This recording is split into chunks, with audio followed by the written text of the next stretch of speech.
Colony के आंगन में बच्चों का एक समूह इकट्ठा हुआ। वे उत्साहित थे, ऊर्जा से भरे हुए थे और अगले दिन के उत्सव की योजनाओं में मग्न थे। समूह के बीचों बीच खड़ा था गोपू, आत्मविश्वासी, हंसमुख और सबका प्रिय नेता। वही खेल तय करता, रंगों का इंतजाम करता। बच्चे अपनी दादी के चारों ओर जा बैठे, जिन्हें वे प्यार से दादी कहते थे। दादी के हाथ में एक पुरानी रंग बिरंगी डायरी थी। उसके कवर पर फूलों, दियों और रंगों की छोटी छोटी आकृतियां बनी थीं। बच्चों की जिज्ञासा बढ़ती जा रही थी। आरव आत्मविश्वास से आगे बढ़ा। वो उस डायरी का रहस्य जानने को उत्सुक था। दादी ने धीरे से डायरी खोली। जैसे ही पन्ने पलटे, उनमें बनी तस्वीरें मानो जीवंत हो उठीं। पहले पन्ने पर एक साहसी बालक प्रहलाद की तस्वीर थी, जो सत्य और अच्छाई पर अटूट विश्वास रखता था। अगले पन्ने पर होलिका दहन की विशाल अग्नि का चित्र था। दादी ने समझाया कि प्रहलाद निडर रहा क्योंकि उसका हृदय पवित्र था, जबकि होलिका के बुरे इरादे उसी अग्नि में जलकर नष्ट हो गए। बच्चे चुपचाप सुनते रहे। दादी ने आगे कहा कि होली केवल रंग खेलने का त्योहार नहीं है। ये हमें याद दिलाता है कि अच्छाई, साहस और विश्वास हमेशा क्रोध, ईर्ष्या और अहंकार पर विजय पाते हैं।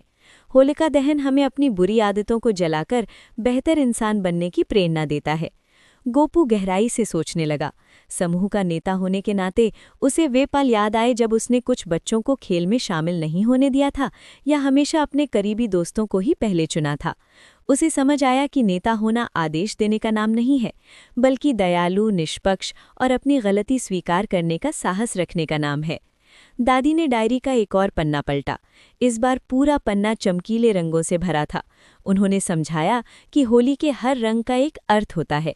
लाल प्रेम का प्रतीक, पीला खुशी का, हरा नई शुरुआत का, नीला विश्वास का। दादी ने कहा, सच्चा नेता वही है जो इन रंगों को लोगों के दिलों में फैलाए। ये शब्द गोपू के मन में गहराई तक उतर गए। उसे समझ आया कि असली होली भीतर से शुरू होती है। उस रात होलिका दहन के समय हर बच्चे ने एक बुरी आदत लिखकर अग्नि में समर्पित की। गोपू ने अपना अहंकार और स्वार्थ जलाने का निश्चय किया। अगली सुबह जब सूरज उगा और त्योहार शुरू हुआ, गोपू ने कुछ अलग किया। उसने सुनिश्चित किया कि हर बच्चा खेल में शामिल हो। उसने अपने रंग सब में बराबर बांटे। उसने सबसे शर्मीले बच्चे को भी मुस्कुराकर खेल में बुलाया। आंगन हंसी से भर गया, उन रंगों से भी ज्यादा चमकदार जो सबके चेहरों पर लगे थे। दादी दूर से ये सब देख रही थीं, गर्व से मुस्कुराते हुए।